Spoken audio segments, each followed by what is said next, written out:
عن أبي هريرة رضي الله عنه أن رسول الله صلى الله عليه وسلم قال وبيغمر عليه الصلاة والسلام أعلن إن الله يقول يوم القيامة قيمة دينها سيلا ويزا والله إير مدوال أين المتحابون بجلال شي سيلا اللي دحا ووشع دق بيزن رشمي شعبوال اليوم أزلهم في زل تخنشا وش عندك إلغي ترمبو إيردو الله هو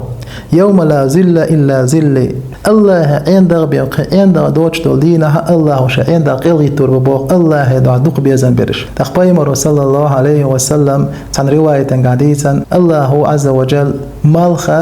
قول الإبادور بوال تلوكت مال أدمن إبادور بال بيمر صلى الله عليه وسلم تاتبل نيخ حينش خير كرد آل بيمر صلى الله عليه وسلم سدينا خيج رواية عن ديل يلجو صلى الله عليه وسلم بيسا تيسي چلي داخل دو آل قيامت دي خيج رواية عن ديل يلجو صلى الله عليه وسلم أدم درزن خير دو آل سدينا تق عائشة رضي الله عنها خيتنا يا رسول الله وش حيج الباس تخوش آل بورش ناغزو داري ديل يلجو صلى الله عليه وسلم بال خير باتسان آل خور قيل خور غير شخرو تجوج غتا خور إلسم چوه خير شخرو تاتبل ناغن چوه دزلر دو إيدي سدينها الله وش عندك يلغوترو الله دا يرغلو ليلين برش الله دا وش عدوك بيزن بولا ناخ